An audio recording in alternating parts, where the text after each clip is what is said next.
.th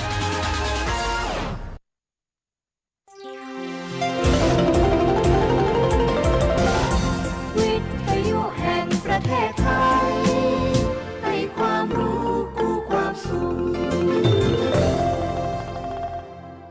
ชัดเจนกับเรื่องง่ายๆที่คุณต้องรู้ประกันภัยพรบคุ้มครองค่ารักษาพยาบาลเบื้องต้นถึงผู้ขับและผู้โดยสารเมื่อเกิดอุบัติเหตุบนท้องถนนชัวร์ได้มากกว่ากับประกันภัยรถภาคสมัครใจครอบคลุมความเสียหายต่อตัวรถความรับผิดชอบต่อบุคคลภายนอกมีหลายระดับความคุ้มครองที่เลือกคือเหมาะกับคุณบ่ได้ลืม3เช็คก่อนออกเดินทางเช็คสภาพรถให้มั่นใจเช็คสภาพคนให้พร้อมและเช็ควันหมดอายุของประกันภัยทุกการขับขี่ชัดเช็คชัวร์ไปด้วยกันคปภ.คุ้มครองผู้ทำประกันภัยคุ้มครองคุณ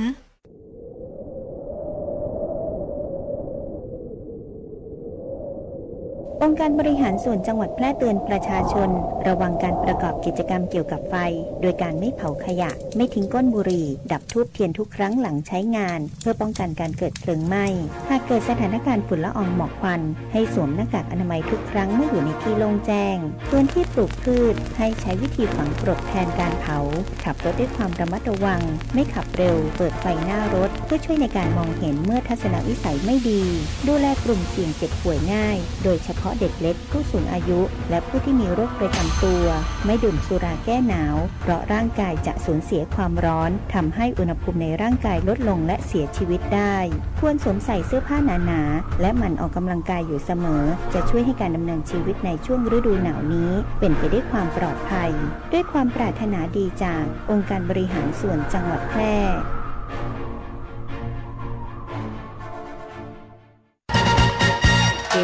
ธนาคารอาคารสงเคราะห์มีโครงการสินเชื่อ Happy Home อัตราดอกเบี้ย5 ปีแรก 3% ต่อปีประหยัดผ่อนชำระสูงสุดนาน 40 ปีสำหรับคนที่จะซื้อบ้านห้องชุดคอนโดมิเนียมปลูกสร้างและซื้ออุปกรณ์หรือสิ่งอำนวยความสะดวกที่เกี่ยวกับบ้านที่อยู่อาศัยไม่เกิน3 ล้านบาทสนใจรับรหัสเข้าร่วมโครงการตั้งแต่วันนี้แบบง่ายๆเข้าไปที่แอปพลิเคชัน GSB ออนเจพร้อมสมัครล่า GSB บัตรดีแล้วคลิกที่เมนูบริการพิเศษรับรหัสพวกเรานำไปประกอบการยื่นขอสินเชื่อได้ทันทีและทำนิติกรรมภายใน30 ธันวาคม 2567 หรือโทรสอบถาม 054-621-490-5 ธนาคารอาคารสงเคราะห์ทำให้คนไทยมีบ้านสักบ้านคอยเราให้เข้าไปอยู่ดูแลผู้ภัยจากการสู้รบก่อให้เกิดความเสียหายอย่างมหาศาลทั้งต่อชีวิตมนุษย์สิ่งแวดล้อมและโครงสร้างพื้นฐานทหารพลเรือนจำนวนมากต้องเสียชีวิตบาดเจ็บสาหัสและหลายครั้งนำไปสู่ความพิการถาวรมีปัญหาสุขภาพจิตเกิดโรคเครียดหลังเหตุการณ์สะเทือนขวัญส่งผลกระทบในระยะยาวต่อคุณภาพชีวิตประชาชนผู้ประสบภัยสงครามจำนวนมากต้องเผชิญกับความยากลำบากในการใช้ชีวิตต้องอพยพหนีภัยจากพื้นที่สู้รบกลายเป็นผู้พลัดถิ่นโรงพยาบาลโรงเรียนที่อยู่อาศัยและระบบสาธารณูปโภคที่สำคัญน้ำประปาไฟฟ้าถูกทำลายประชาชนไม่สามารถเข้าถึงบริการพื้นฐานได้การใช้อาวุธอันตรายต่างๆอาวุธเคมีทุ่นระเบิดที่อาจตกค้างหลังจากสงครามทำให้แหล่งน้ำดินปนเปื้อนสารพิษจากอาวุธเหล่านี้ป่าไม้ถูกทำลายเกิดผลกระทบร้ายแรงต่อระบบนิเวศและสุขภาพของประชาชนในพื้นที่เกิดการขาดแคลนอาหารอย่างรุนแรงนำไปสู่ความอดอยากก่อให้เกิดอันตรายร้ายแรงและยาวนานภัยเหล่านี้ไม่ใช่เพียงเรื่องของทหารในสนามรบเท่านั้นแต่เป็นภัยพิบัติที่ส่งผลกระทบต่อทุกภาคส่วนของสังคมรู้ภัยเข้าใจรับมือได้สำนักงานประชาสัมพันธ์ที่ 3 กรมประชาสัมพันธ์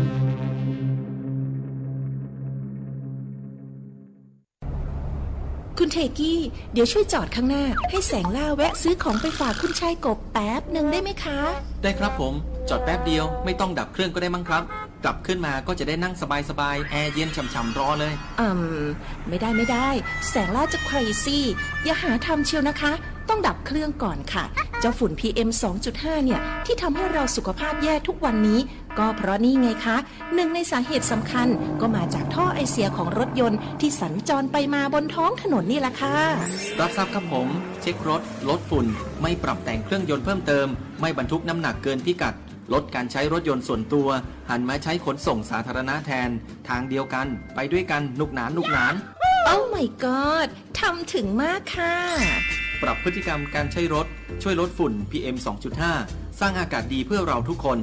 ปรารถนาดีจาก สำนักงานประชาสัมพันธ์ที่ 3 กรมประชาสัมพันธ์ Thank you คุณเทกี วิทยุแห่งประเทศไทยจังหวัดแพร่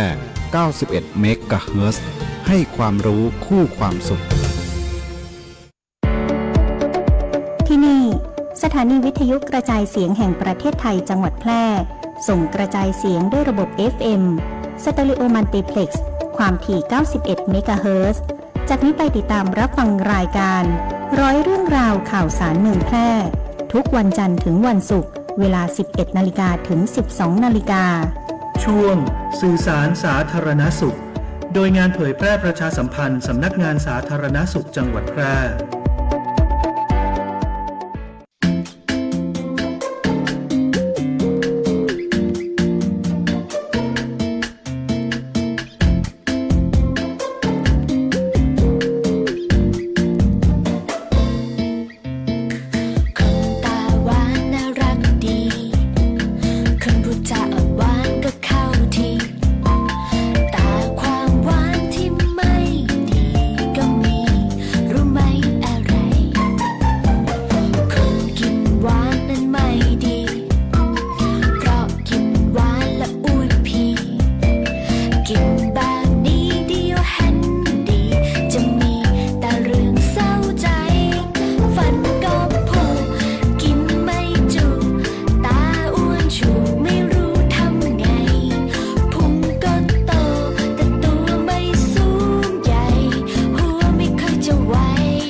คุณผู้ฟังขอต้อนรับคุณผู้ฟังเข้าสู่ช่วงของรายการร้อยเรื่องราวข่าวสารเมืองแพร่ในช่วงสื่อสารสาธารณสุขโดยงานเผยแพร่ประชาสัมพันธ์สำนักงานสาธารณสุขจังหวัดแพร่นะคะวันนี้เราเจอกันในวันศุกร์ที่30 มกราคมพุทธศักราช 2569 นะคะก็จะอยู่เป็นเพื่อนกับคุณผู้ฟังไปจนถึงเวลา 12 นาฬิกาโดยประมาณนะ1ชั่วโมงตรงนี้วันนี้พิเศษนะคะเรามีแขกรับเชิญนะคะที่มาร่วมรายการนั่นก็คือทันตแพทย์หญิงขวัญหาไทยมงคลนะคะผู้ช่วยในแพทย์สาธารณสุขจังหวัดแพร่ค่ะสวัสดีค่ะคุณหมอค่ะสวัสดีค่ะสวัสดีคุณปุ้ยแล้วก็สวัสดีพี่น้องชาวแพร่ทุกคนด้วยค่ะค่ะวันนี้เรามีเรื่องราวที่เป็นประโยชน์นะต่อคุณผู้ฟังที่อยู่ทางบ้านนะคะนั่นก็คือเรื่องของฝุ่น PM 2.5 เนาะเพราะว่าในช่วงของใกล้จะสิ้นฤดูหนาวแบบนี้เนาะก็จะมีปัญหาเรื่องของฝุ่นตามมานะคะวันนี้คุณหมอจะมาแนะนำเรื่องของฝุ่นจิ๋วแล้วก็สถานการณ์ในพื้นที่จังหวัดแพร่นะเพื่อไม่ให้เป็นการเสียเวลานะเราก็เริ่มกันเลยนะคะก็เชิญคุณหมอเลยค่ะว่าPM 2.5 นี่เนาะทุกคนได้ยินอยู่แล้วนะคะแต่บางท่านอาจจะไม่เข้าใจว่า PM 2.5 คืออะไรเพราะว่าเมื่อก่อนหน้านี้ก็จะมีแค่คำว่าฝุ่นใช่ไหมนะคะมีแค่คำว่าฝุ่นทีนี้วันนี้ก็เลยอยากให้คุณหมอแนะนำนะให้ประชาชนในพื้นที่จังหวัดแพร่ได้รู้จักกันค่ะเชิญเลยค่ะค่ะก็เมื่อก่อนเนี่ยเราเวลาปกติเนี่ยเราก็เจอฝุ่นในชีวิตประจำวันของเราอยู่แล้วเนาะแต่ว่าบางท่านก็อาจจะสงสัยว่าฝุ่นแบบไหนถึงจะเป็นอันตรายกับสุขภาพของเราเนาะฝุ่นเนี่ยมันมีอนุภาคที่แตกต่างกันนะคะฝุ่น PM เนี่ย PM มันเป็นภาษาอังกฤษเนาะมันคือขนาดของฝุ่นที่มีขนาดเล็กนะคะ PM เนี่ยคือ particulate matter นะคะก็คือเป็นอนุภาคของฝุ่น 2.5 เนี่ยก็คือขนาดของมันนะคะประมาณถ้าเล็ก ก็คือเล็กกว่า 2.5 ไมครอนนะคะ ค่ะ ซึ่งถ้าเทียบเนี่ยก็คือเล็กกว่าเส้นผมเรานะคะเล็กกว่าเส้นผมมนุษย์เนี่ยถึง25 เท่าประมาณนี้ก็คือมันเล็กมากจนขนจมูกเราอะมันไม่สามารถกรองได้ดังนั้นเนี่ยฝุ่นพวกนี้มันก็ไหลเข้าไปในระบบทางเดินหายใจของเราแล้วก็ไปที่ถุงลมปอดนะคะแล้วก็เมื่อเข้าไปสู่ถุงลมปอดก็ไปที่กระแสเลือดได้ดังนั้นเนี่ยฝุ่น PM 2.5 เนี่ยคือฝุ่นที่มีอนุภาคเล็กจนสามารถเข้าไปในกระแสเลือดของเราได้ซึ่งแตกต่างจากฝุ่นทั่วๆไปที่เราเจอในชีวิตประจำวันนะคะอันนั้นเนี่ยปกติแล้วเนี่ยเข้าไปในเราหายใจเข้าไปเนี่ยมันก็จะมีการกรองการอะไรตรงบริเวณโพรงจมูกนะคะแล้วก็มีการกรองเป็นส่วนๆไม่สามารถเล็ดลอดเข้าไปได้ดังนั้นเนี่ยเราก็เลยให้ความสำคัญกับเรื่องของการป้องกันตนเองจากฝุ่น PM 2.5 นะคะทีเนี้ยเราอาจจะสงสัยเนาะอย่างเมื่อเช้าเนี่ยถ้าเราออกมาจากบ้านเนี่ยคุณปุ๋ยสังเกตไหมว่าตอนช่วงเช้าเราเริ่มสงสัยว่าอันนี้คือหมอกหรือว่าควันเนาะบ้านเราทำไมแบบอากาศมันมัวนะคะมองไม่ค่อยเห็นภูเขาเนาะโดยเฉพาะถ้าเป็นช่วงหน้าหนาวเนี่ยนะคะเมืองแพร่ของเราเนี่ยมองไม่เห็นภูเขาเลยนะคะแม้แต่เราอยู่ในเมืองเนี่ยเราก็เริ่มสงสัยว่าฝุ่นหรือว่าหมอกกันแน่นะคะตรงนี้เนี่ยเราสามารถแยกได้นะคะคือสภาพอากาศช่วงฤดูหนาวเนี่ยมันเป็นอากาศปิดเนาะดังนั้นเนี่ยฝุ่นเนี่ยเขาจะไม่ลอยขึ้นข้างบนนะคะฝุ่นก็จะอยู่บริเวณพื้นดินเนี่ยแหละบริเวณที่พวกเราแบบอยู่กันนี่แหละนะคะก็จะอยู่กันหนาแน่นเลยเป็นสารแบบแขวนลอยอยู่ในอากาศนะคะดังนั้นเนี่ยฝุ่นก็จะรวมกันทั้งฝุ่นที่มีอนุภาคขนาดเล็กและขนาดใหญ่นะคะดังนั้นเนี่ยเมื่อเกิดการสะสมตรงนี้หนาขึ้นเนี่ยเราก็เลยมองเห็นเป็นสีขาวขุ่นนะคะ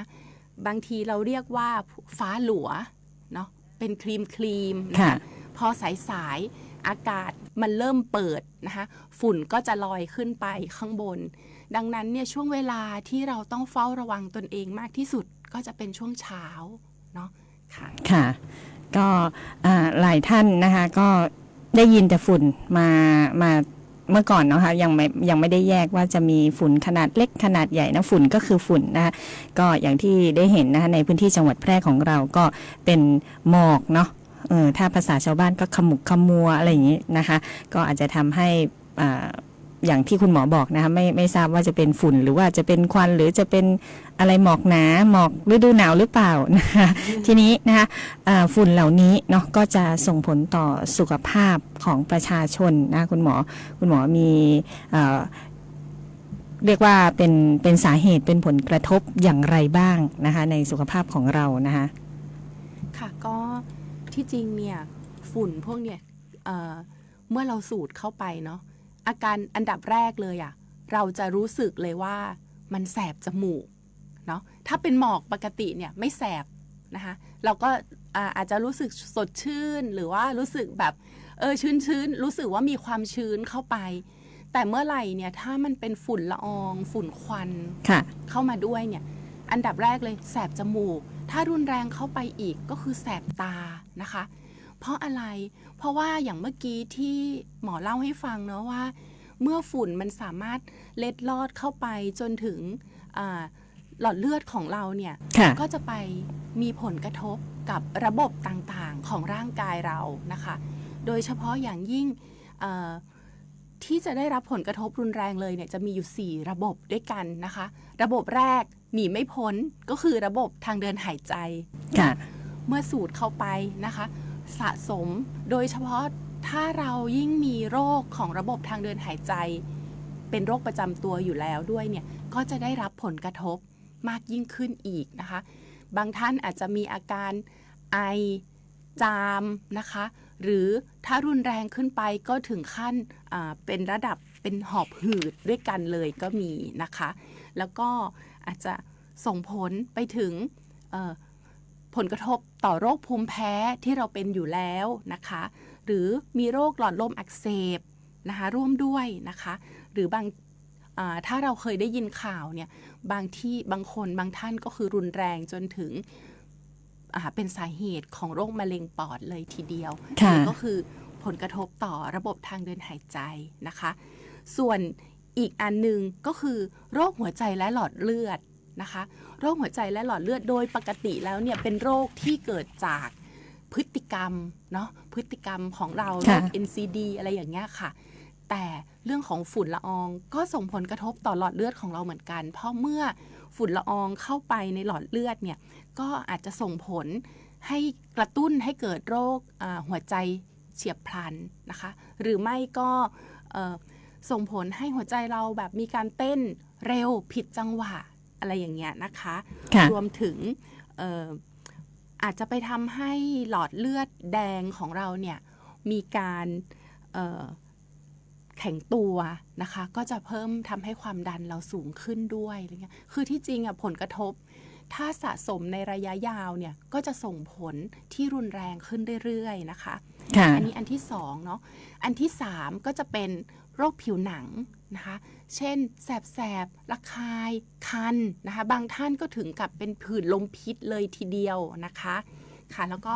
อีกอันนึงสุดท้ายก็คือระบบดวงตาเนาะเพราะว่าดวงตาเราเนี่ยจะได้รับผลกระทบเป็นอันดับแรกเลยคือสัมผัสปุ๊บก็จะรู้สึกเลยนะคะก็อาจจะมีอาการตาแดงเคืองตาน้ำตาไหลอะไรอย่างเงี้ยนะคะค่ะโดยหลักๆแล้วเนี่ยก็จะส่งผลกระทบกับประมาณ4ระบบตรงนี้นะคะค่ะทีนี้เนี่ยอยากจะย้อนกลับไปนิดนึงว่าที่จริงแล้วเนี่ยโดยเมื่อกี้ที่พูดถึงสภาวะอากาศเนี่ยมันก็เป็นสาเหตุหนึ่งเนาะแต่ว่าฝุ่นเนี่ยมันมีทั้งฝุ่นที่เกิดจากมนุษย์เราสร้างขึ้นมาด้วยเนาะก็คือเช่นเราเผาขยะหรือช่วงเช้าอย่างเงี้ยขยันมากเลยทำความสะอาดกวาดใบไม้หน้าบ้านนะคะพอเริ่มสว่างสายๆมาเราก็เผาใบไม้หน้าบ้านนะคะบางทีเราคิดว่าเราเผานิดเดียวไม่เป็นไรหรอกนะคะเพราะว่าเนี่ยขยะเรามีแค่นิดเดียวเองใบไม้เราก็มีไม่เยอะเลยเผาแป๊บเดียวเดี๋ยวก็ดับนะคะแต่อย่างที่บอกคืออากาศเนี่ยมันมีความกดอากาศสูงควันที่เราเผามันไม่ลอยขึ้นไปข้างบนก็จะสะสมอยู่ข้างล่างนะคะมันก็จะครอบอยู่ที่บริเวณบ้านของเรานั่นแหละนะคะแล้วยิ่งถ้าเกิดเราเผาหลายๆบ้านนะคะมันก็จะยิ่งทำให้ฝุ่นละอองจากควันเนี่ยมันก็สูงขึ้นอีกนะคะดังนั้นเนี่ยสองสาเหตุเนี่ยไม่ว่าจะเป็นอากาศหรือว่าการเผาขยะหรือเผาเศษใบไม้เนี่ยเป็นสาเหตุหลักเลยนะคะโดยเฉพาะช่วงเช้าเนี่ยบางทีเราแบบช่วงเช้าก่อนไปทำงานก่อนออกจากบ้านอะไรอย่างเงี้ยแวะเผานิดนึงอย่างนี้ใช่ไหมใช่ค่ะดังนั้นเนี่ยถ้าเราสามารถลดนะคะคือเรื่องสภาพอากาศบางทีเราควบคุมไม่ได้เนาะแต่ว่าควันจากการเกิดขึ้นจากฝีมือมนุษย์เราเนี่ยเราสามารถที่จะควบคุมได้นั้นก็อยากจะให้ช่วยกันลดตรงนี้เพราะว่ามันจะส่งผลกระทบกับสุขภาพเราในระยะยาวนะคะค่ะการเผาเล็กๆน้อยๆนะคะหรือว่าอาจจะเผาสักแป๊บสักครู่อย่างเงี้ยนะคะก็อาจจะทำให้ส่งผลกระทบในระยะยาวด้วยแล้วยิ่งช่วงนี้เนาะก็ยังคงมีอากาศหนาวเย็นอยู่ทีนี้ความกดอากาศก็จะต่ำใช่ไหมคะก็ลมควันหรืออะไรเนี่ยลอยไปไม่ไกลนะก็อาจจะลอยต่ำๆเนาะทำให้เราสูดเอามลพิษเข้าไปอย่างนี้ละกันนะคะแล้ววันนี้คุณภาพอากาศในพื้นที่จังหวัดแพร่เป็นยังไงบ้างคะคุณหมอค่ะก็จังหวัดแพร่เราวันนี้ถ้าเกิดใครท่านไหนติดตามเพจ Facebook ของสำนักงานสาธารณสุขจังหวัดแพร่เนาะเราจะมีการแจ้งรายงานสภาวะสภาพอากาศโดยเฉพาะฝุ่นละอองเนี่ยทุกๆเช้านะคะเวลา 9 โมงนะคะวันนี้เป็นสีส้มเป็นวันแรกนั่นบอกอะไรหมายความว่าสีส้มเนี่ยเป็นแถบสีที่แสดงว่าค่าฝุ่นเริ่มส่งผลกระทบต่อสุขภาพแล้วนะคะการรายงานสภาวะอากาศของเราเนี่ยเรายึดตามแอปพลิเคชัน Air for Thai นะคะ ท่านก็สามารถโหลดไว้ในโทรศัพท์ของตนเองได้นะคะในแอปพลิเคชัน Air for Thai เนี่ยเราจะมีการบอกคุณภาพอากาศนะคะในทุกๆชั่วโมงเลยนะคะของจังหวัดแพร่เราก็เฝ้าระวังมาตั้งแต่ต้นเดือนมกราคมเนาะซึ่งเป็นช่วงเวลาที่ค่าฝุ่นของจังหวัดแพร่เราจะเริ่มสูงขึ้นตั้งแต่เดือนมกราคมนะคะก็สูงขึ้นมาเรื่อยๆเลยนะคะต้นเดือนยังเป็นสีเขียวอยู่เลยนะคะถ้าพวกเราจำได้ช่วงปีใหม่เนาะเรายังฉลองกันอากาศสดชื่นอากาศดีแล้วก็เย็นสบายนะคะแต่พอเริ่มเข้าสู่วันที่20นะคะอากาศเราก็เริ่มขยับมาเป็นสีเหลืองนะคะก็คือเริ่มส่งผลเริ่มคุณภาพเริ่มไม่ค่อยดีแล้วนะคะแล้ววันนี้นะคะวันที่30มกราคม2569เป็นวันแรกที่ค่าฝุ่นของเราสูงขึ้นแต่ระดับสีส้มนะคะซึ่งตรงนี้เนี่ยส่งผลกระทบต่อสุขภาพเราละนะคะประชาชนทั่วไปต้องเริ่มหลีกเลี่ยงนะคะการอยู่นอกอาคารแล้วนะคะแล้วก็โดยเฉพาะกลุ่มเสี่ยงเนี่ยก็จะต้องเริ่มต้องใช้แมสนะคะต้องใส่สวมหน้ากากอนามัยนะคะแล้วก็หลีกเลี่ยงการทำกิจกรรมกลางแจ้งนะคะท่านที่มีโรคประจำตัวก็ต้องเฝ้าระวังอาการของตนเองนะคะอย่าให้กำเริบหรือว่าต้องมียาประจำตัวอยู่นะคะค่ะโดยเฉพาะกลุ่มเสี่ยงเนาะ7กลุ่มโรคแล้วก็ที่สำคัญเนาะอาจจะเป็นเด็กกับผู้สูงอายุนะคะอันนี้ผู้ปกครองหรือว่าคนใกล้ชิดคนในครอบครัวเนาะก็ต้องดูแลเอาใจใส่สมาชิกในบ้านด้วยนะคะก็วันนี้คุณหมอบอกว่าเป็นวันแรกที่แตะสีส้มนะคะด้วยค่าฝุ่นนะคะที่เห็นอยู่ก็คือ38ไมโครกรัมนะคะวันนี้ขึ้นเป็นสีส้มแล้วก็เริ่มส่งผลต่อสุขภาพอนามัยของประชาชนนะคะแล้วก็ระบบที่จะสัมผัสได้เร็วเนาะอาจจะเป็นระบบทางเดินหายใจใช่ไหมคะคุณหมอแต่บางท่านบอกว่าหายใจไม่เท่าไหร่เนาะแต่แสบตา นะคะอันนี้ก็บ่งบอกถึงอาการนะคะอาการของการได้รับผลกระทบของค่าฝุ่นที่เกินค่ามาตรฐานแล้วนะคะก็จะได้นำเรียนข้อมูลในช่วงต่อไปเนาะเราก็จะมีเรื่องของกลุ่มเสี่ยงแล้วก็อาการต่างๆนะการสังเกตอาการเดี๋ยวให้คุณหมอพักสักครู่หนึ่งนะคะแล้วเดี๋ยวช่วงหน้าเราก็จะมาพูดคุยกันถึงเรื่องของกลุ่มเสี่ยงต่อไปนะคะไปรับฟังสิ่งที่น่าสนใจกันสักครู่หนึ่งนะคะ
เอาเลขเข้ามาเล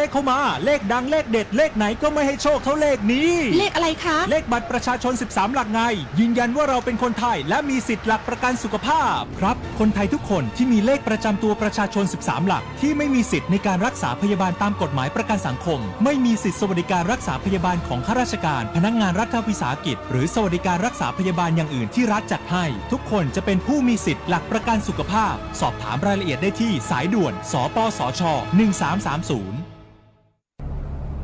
คุณเทกี้เดี๋ยวช่วยจอดข้างหน้าให้แสงล่าแวะซื้อของไปฝากคุณชายกบแป๊บหนึ่งได้ไหมคะ ได้ครับผมจอดแป๊บเดียวไม่ต้องดับเครื่องก็ได้มั้งครับกลับขึ้นมาก็จะได้นั่งสบายๆแอร์เย็นฉ่ำๆรอเลย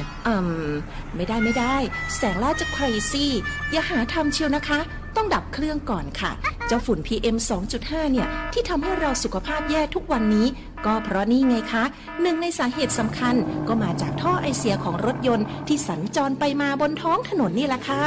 รับทราบครับผมเช็ครถลดฝุ่นไม่ปรับแต่งเครื่องยนต์เพิ่มเติมไม่บรรทุกน้ำหนักเกินพิกัดลดการใช้รถยนต์ส่วนตัวหันมาใช้ขนส่งสาธารณะแทนทางเดียวกันไปด้วยกันนุกหนาน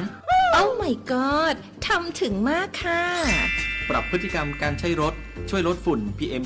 2.5 สร้างอากาศดีเพื่อเราทุกคนปรารถนาดีจากสำนักงานประชาสัมพันธ์ที่3กรมประชาสัมพันธ์ Thank you คุณเทกี้โรคซึมเศร้าเกิดจากความผิดปกติของสมองในส่วนที่มีผลกระทบต่อความคิดอารมณ์ความรู้สึกพฤติกรรมรวมถึงสุขภาพทางกายแต่คนส่วนใหญ่มักจะนึกถึงแค่เพียงอาการหรือสภาพจิตใจที่เปลี่ยนไป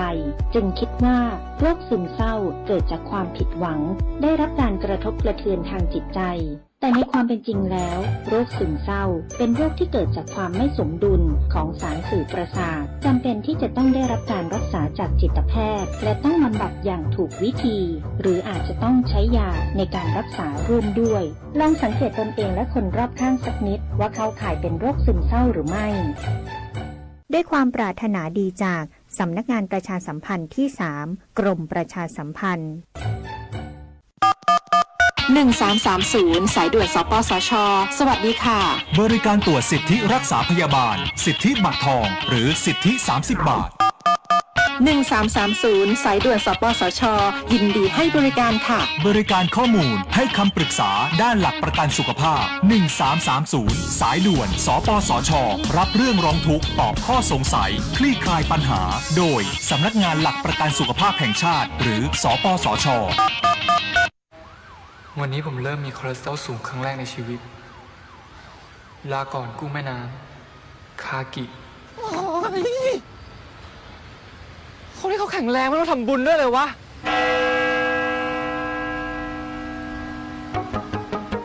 ด้วยการบริจาค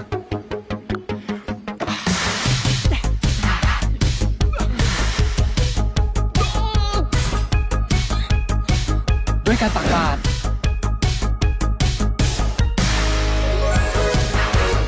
ขอให้สุขภาพแข็งแรงด้วยเถิดโอเมก้า 3 โปรตีนขอให้สุขภาพแข็งแรงขอให้สุขภาพแข็งแรงทำบุญด้วยการบริจาคเลือดสิวะเองได้นอนเพียงพอ6 ชั่วโมงได้หยุดแอลกอฮอล์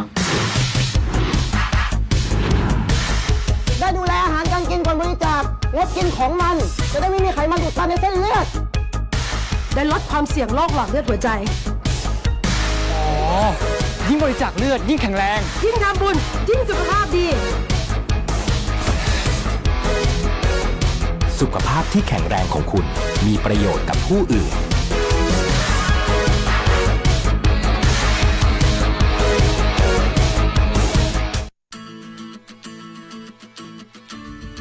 ให้เลือด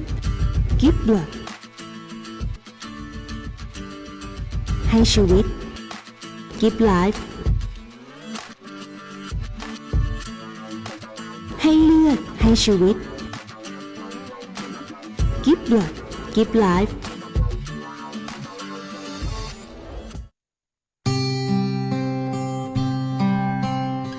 สถิตในดวงใจตราบนิจนิรันดร์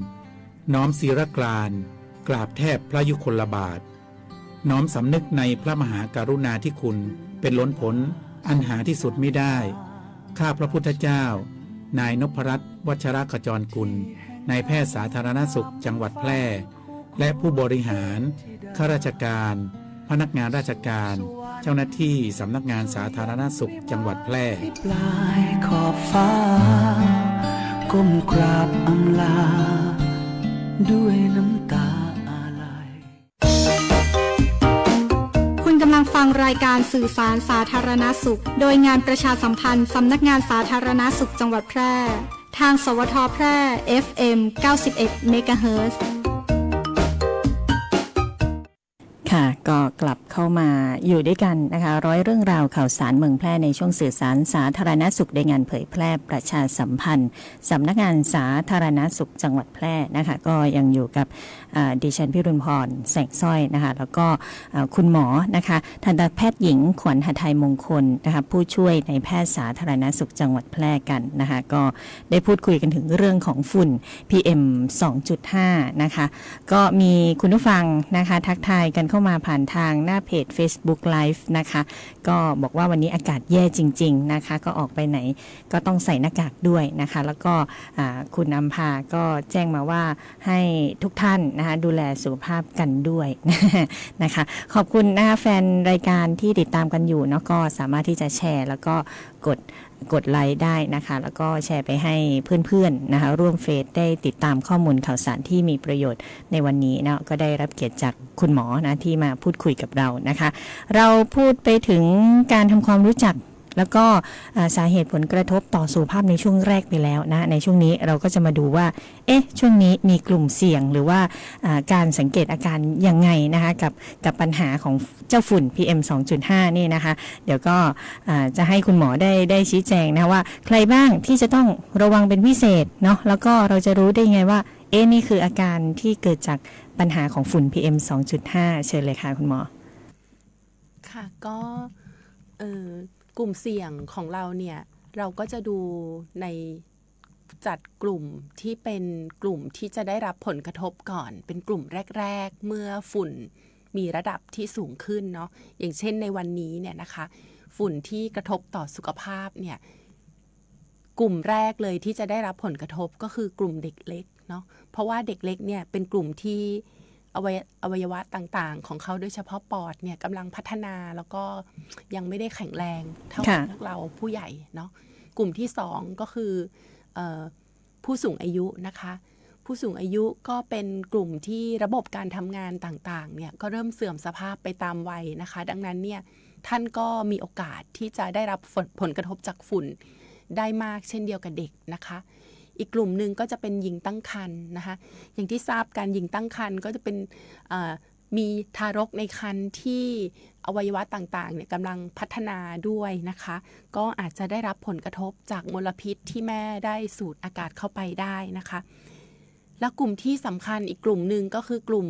ผู้ที่เป็นโรคประจำตัวเนาะก็อาจจะการได้รับค่าฝุ่นที่สูงขึ้นในช่วงนี้เนี่ยก็อาจจะกระทบทำให้โรคประจำตัวที่มีอยู่เดิมเนี่ยกำเริบขึ้นมาได้นะคะค่ะค่ะก็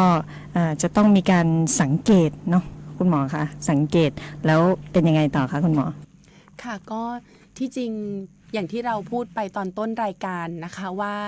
มันมีสัญญาณเตือนนะคะว่าอากาศในตอนนี้เนี่ยค่าฝุ่นมันกำลังเริ่มสูงขึ้นนะคะบางท่านเนี่ยปกติแข็งแรงดีทุกอย่างเลยแต่ว่าอาจจะมีโรคภูมิแพ้หรือโรคทางระบบทางเดินหายใจอยู่นะคะพอค่าฝุ่นสูงขึ้นมานิดนึงเนี่ยเราจะเซนซิทีฟกับมันมากเลยคือมีความไวกับฝุ่นมากๆเลยอาจจะเริ่มรู้สึกคัดจมูกนะคะมีน้ำมูกใสๆไหลออกมานะคะไอหรือระคายคอนะคะตอนนอนเนี่ยบางท่านเนี่ยตื่นมารู้สึกว่าทำไมวันนี้เจ็บคอที่จริงคือคอแห้งนะคะจากอากาศด้วยนะคะแล้วก็จากฝุ่นด้วยนะคะบางท่านรุนแรงโดยเฉพาะในกลุ่มของเด็กที่เราเจอบ่อยก็คืออาจจะมีเลือดกำเดาไหลออกมาโดยไม่ทราบสาเหตุนะคะสำหรับท่านที่อาจจะมีโรคประจำตัวอยู่ก่อนแล้วเนี่ยก็อาจจะเริ่มมีอาการหายใจลำบากกว่าปกตินะคะหรือมีเสียงวีด นะคะบางท่านรู้สึกแน่นหน้าอกนะคะอาการเหล่านี้เนี่ยเราต้องคอยสังเกตอาการของตนเองถ้าอาการมันสูงขึ้นหรือเริ่มรู้สึกว่ามันเป็นเยอะขึ้นเนี่ยอาการเหล่านี้ต้องรีบพาตัวเองไปพบแพทย์ทันทีเลยนะคะเพราะนี่หมายความว่าอาการเราเริ่มที่จะกำเริบแล้วค่ะค่ะก็ต้องบอกว่าเราต้องสังเกตอาการของตัวเองด้วยนะคะในลำดับแรกเนาะแล้วก็อย่าลืมที่จะสังเกตคนรอบข้างนะคะหลายบ้านเนาะอาจจะอยู่ด้วยกันเป็นครอบครัวใหญ่เนาะมีครบหมดนะคะทั้งเด็กทั้งผู้ใหญ่ทั้งผู้สูงอายุนะคะบางบ้านอาจจะอยู่คนเดียวเนาะท่านที่อยู่คนเดียวอยู่ตามลำพังก็ต้องดูแลตัวเองนะคะแล้วก็อาจจะมีการแจ้งอสม.ใช่ไหมคะ นะคะว่าอาจจะมีอาการอย่างนั้นอย่างนี้นะเวลาที่เขามาหามาตรวจที่บ้านนะคะแล้วทีนี้การดำเนินงานของสาธารณสุขเนี่ยเป็นยังไงบ้างคะมีอะไรบ้างคะค่ะที่จริงเนี่ยเรื่องของฝุ่น PM 2.5 เนี่ยเป็นเรื่องที่เป็นวาระแห่งชาติเลยทีเดียวนะคะอาจจะไม่ใช่แค่ส่วนของสาธารณสุขเท่านั้นที่จะต้องมาร่วมมาจัดการเรื่องนี้นะคะในส่วนของจังหวัดแพร่ของเราเช่นกันนะคะภายใต้การนำของท่านผู้ว่าราชการจังหวัดแพร่ท่านสมชัยเลิศประสิทธิพันธ์นะคะท่านก็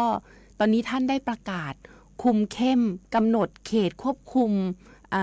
ไฟป่าแล้วก็การเผาในที่โล่งแล้วนะคะพวกเราน่าจะเห็นจากประชาสัมพันธ์แล้วนะคะว่าท่านได้มีการกำหนดเขตห้ามเผาเนี่ยตั้งแต่วันที่15กุมภาพันธ์ถึงวันที่30เมษายน2569นะคะถ้าฝ่าฝืนก็มีโทษตามกฎหมายด้วยนะคะค่ะก็นอกจากนั้นเนี่ยก็ยังได้มีการบูรณาการทำงานกันในหลายภาคส่วนนะคะเพื่อที่จะเตรียมความพร้อมที่จะรับมือกับสถานการณ์หมอกควันที่ใกล้จะมาถึงชาวแพร่เราแน่นอนนะคะสำหรับในส่วนของ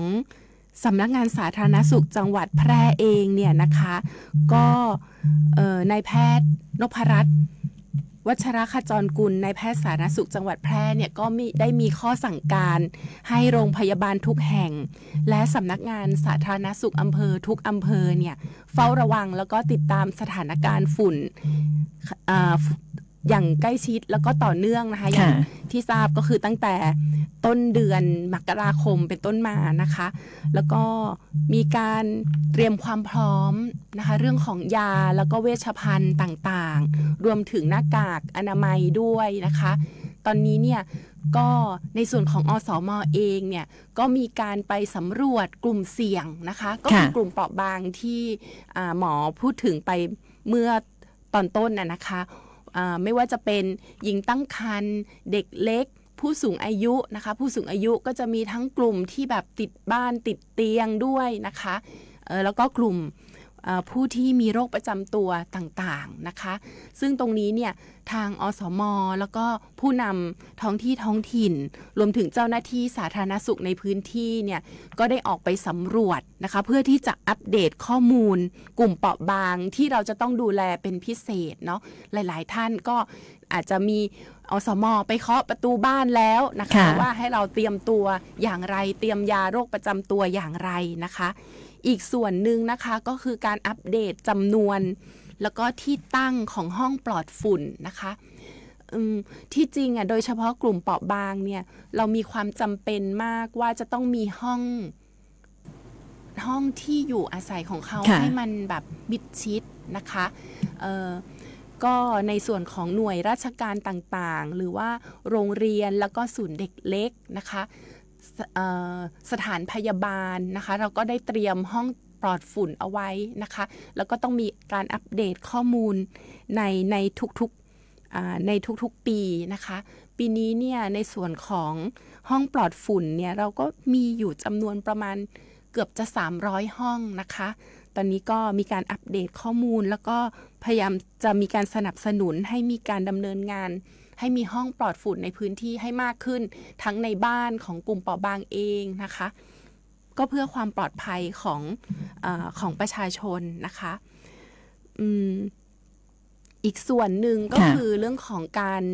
ลงพื้นที่สื่อสารความเสี่ยงเนาะก็อย่างน้อยเนี่ยเราก็ต้องมีการแจ้งเตือนประชาชนให้รับทราบปัญหาแล้วก็ความรุนแรงของฝุ่นด้วยแล้วก็การป้องกันตัวนะคะทั้งในระดับพื้นที่จะมีคนไปหาถึงบ้านนะคะก็ตอนนี้อสม.ก็ทำงานหนักมากนะคะค่ะค่ะอสม.ก็เรียกได้ว่าทำงานแบบทุกกับทุกโรคเนาะ ทุกวันนะคะเชิงรุกทุกโรคใช่ค่ะอย่างช่วงก่อนก็จะมีเรื่องของ NCD ใช่ไหมคะที่จะต้องไปเคาะประตูบ้านให้กับประชาชนในชุมชนของตนเองนะแล้วทีนี้ในช่วงนี้ก็มีปัญหาเรื่องฝุ่นมานะคะอสม.ก็ต้องไปอีก ใช่ไหมคะก็ถือว่าทางเจ้าหน้าที่ของสาธารณสุขนะคะก็ได้ให้ความสำคัญนะคะในเรื่องของการดูแลรักษาโรคเนาะทั้งโรคใหม่โรคเก่านะหรือว่าโรคที่เพิ่งมาอีกใช่ไหมคะก็เดี๋ยวช่วงท้ายก็จะได้ให้คุณหมอเนี่ยได้แนะนำนะคะคุณหมอคะทีนี้เรื่องของการปฏิบัติการแล้วก็ดูแลตนเองเนี่ยอย่างที่บอกว่าบางคนอาจจะต้องแจ้งอสม.ใช่ไหมคะถ้าอยู่คนเดียวว่าอาจจะมีอาการนะแล้วมันจะมีการปฏิบัติหรือว่าการดูแลตนเองในช่องทางไหนอีกบ้างไหมคะค่ะก็ตอนนี้เนี่ยในส่วนของสาธารณสุขเองนะคะเรามีคลินิกเราเรียกว่าคลินิกมลพิษเนาะเป็นคลินิกที่ตอนนี้เนี่ยถ้าพวกเราถ้าประชาชนเนี่ยสังเกตตนเองแล้วก็สงสัยว่าอาการของเราตอนนี้เนี่ยมันได้รับผลกระทบมาจากฝุ่นละอองหรือเปล่านะคะให้ท่าน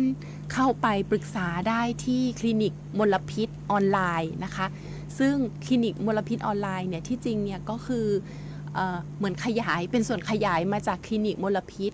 ซึ่งคลินิกมลพิษเราจะมีที่โรงพยาบาลแพร่นะคะท่านสามารถ walk in เข้าไปปรึกษาได้แต่ว่าเพื่อความสะดวกของท่านในตอนนี้เนี่ยท่านสามารถสแกน QR code ตรงนี้นะคะเข้าไปนะคะแล้วก็กรอกข้อมูลของท่านว่าท่านมีอาการอะไรนะคะประเมินท่านจะสามารถประเมินได้ทางอาการของตนเองนะคะจากตรงนั้นแล้วก็จะมีวิธีการป้องกันไว้ให้ด้วยนะคะข้อมูลของท่านเนี่ยเมื่อเข้าไปสู่ระบบเนี่ยจะมีคุณหมอแล้วก็เจ้าหน้าที่ที่โรงพยาบาลแพร่เนี่ยคอยดูนะคะแล้วก็ให้คำปรึกษานะคะนอกจากนั้นถ้าท่านอาศัยอยู่ต่างอำเภอนะคะข้อมูลของท่านที่เข้ามาปรึกษาเนี่ยก็จะถูกส่งไปปรึกษาแพทย์ที่อยู่ในอำเภอเพื่อที่จะอำนวยความสะดวกให้ท่านเนี่ยเข้าไปรับบริการคือถ้าเกิดมีความรุนแรงจนถึงขั้นที่จะต้องเข้าไป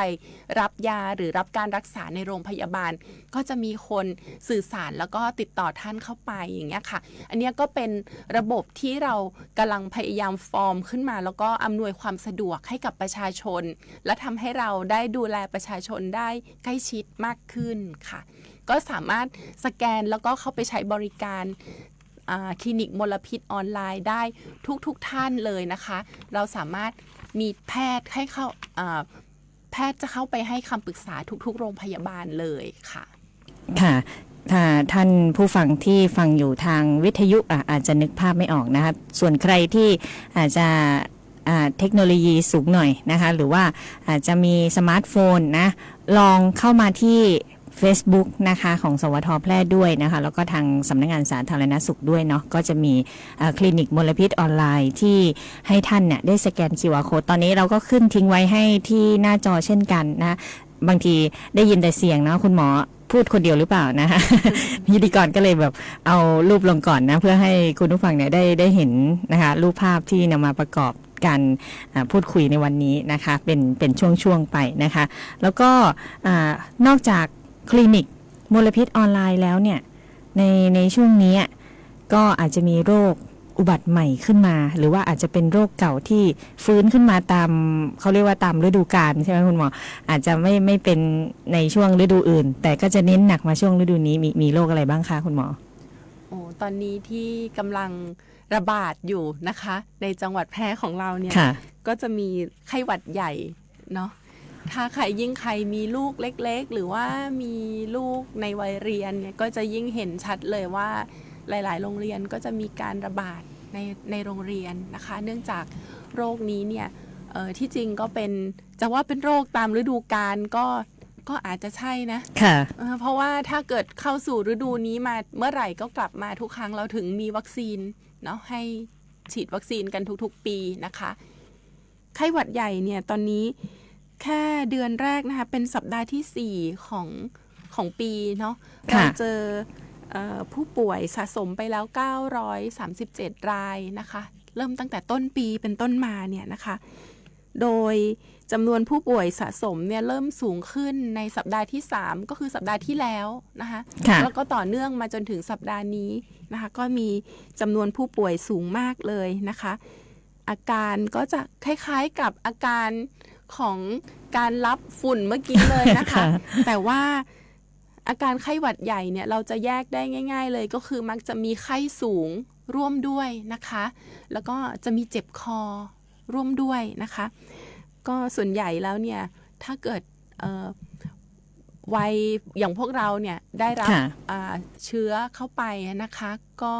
อาจจะส่งผลกับโรคระบบทางเดินหายใจแล้วก็อ่อนเพลียด้วยนะคะอาจจะมีอาการปวดเมื่อยกล้ามเนื้ออ่อนเพลียรับประทานอาหารไม่ค่อยได้ร่วมไปนะคะก็จะมีอาการที่ค่อนข้างรุนแรงเหมือนกันนะคะดังนั้นเนี่ยต้องป้องกันตนเองนะคะในช่วงนี้จะออกไปไหนสวมหน้ากากอนามัยป้องกันได้หลายโรคเนาะนะคะป้องกันได้หลายอย่างเลยทีเดียวนะคะแล้วก็ล้างมือบ่อยๆเพราะว่าไข้หวัดใหญ่เนี่ยเราติดต่อกันโดยละอองฝอยเนาะสารคัดหลั่งไอจามออกมาเนี่ยถ้าเราอยู่ใกล้ๆแล้วสัมผัสเนี่ยก็มีโอกาสที่จะติดเชื้อได้ดังนั้นเนี่ยก็1หน้ากากอนามัย2ล้างมือบ่อยๆนะคะ3นะคะก็หลีกเลี่ยงการเข้าไปในสถานที่แออัดคนเยอะๆนะคะแล้วก็พยายามหลีกเลี่ยงการเอาเชื้อของเราเนี่ยกลับไปให้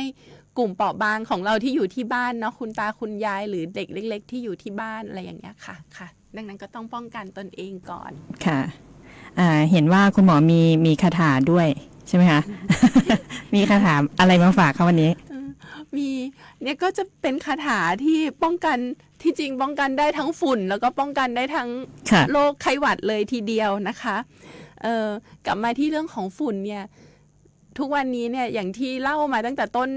รายการนะคะก็คือค่าฝุ่นจังหวัดแพร่เราสูงขึ้นเรื่อยๆนะคะแล้วก็มีแนวโน้มจะสูงขึ้นสูงสุดเนี่ยโดยปกติจะสูงสุดในเดือนประมาณเดือนมีนาคมนะคะซึ่งค่าฝุ่นเราเป็นระดับสีแดงในช่วงเดือนมีนาคมมา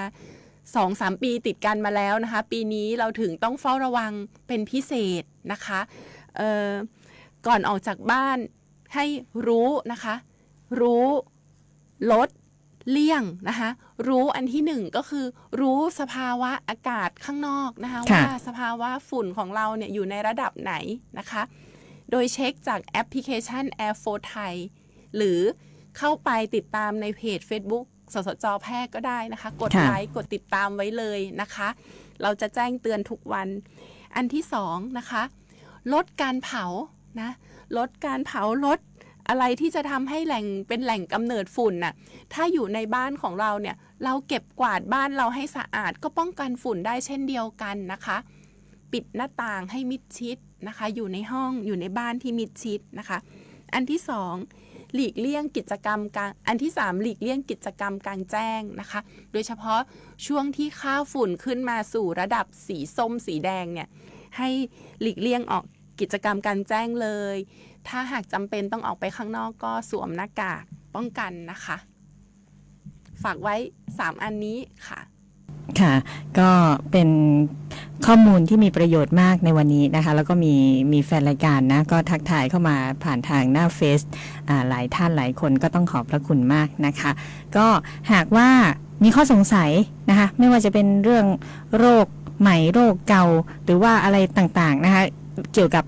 เรื่องของสุขภาพสาธารณสุขนะคะก็สามารถที่จะแจ้งได้นะคะสอบถามไปได้ที่สำนักงานสาธารณสุขจังหวัดแพร่แล้วก็สาธารณสุขอำเภอหรืออาจจะเป็นโรงพยาบาลทุกแห่งใกล้บ้านนะคะแล้วก็อย่างที่บอกเมื่อสักครู่คุณหมอบอกว่ามีคลินิกมลพิษออนไลน์นะเราก็ขึ้นทิ้งไว้ให้แล้วนะคะหากว่าใครกลับมาดูย้อนหลังนะคะก็สามารถที่จะเข้ามารับชมรายการได้นะคะแล้วก็วันนี้รายการของเราหมดเวลาลงแล้วนะคะก็คิดว่าทาง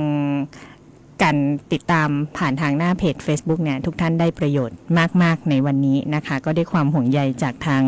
สาธารณสุขจังหวัดแพร่ใช่ไหมคะที่อยากจะเห็นคนไทยคนแพร่ทุกคนมีสุขภาพที่ดีนะคะแล้วก็โอกาสต่อไปอาจจะได้เชิญคุณหมอนะมาร่วมรายการนะวันนี้ต้องขอบพระคุณมากๆเลยนะคะที่ได้มาให้ข้อมูลข่าวสารกับเรานะคะทันตแพทย์หญิงขวัญหไทยมงคลนะคะผู้ช่วยในแพทย์สาธารณสุขจังหวัดแพร่วันนี้ก็ขอบพระคุณเป็นอย่างมากนะคะแล้วก็เราก็ขออนุญาตนำรายการจากลาคุณผู้ฟังไปก่อนนะโอกาสหน้าพบกันใหม่ลาไปก่อนสวัสดีค่ะสวัสดีค่ะ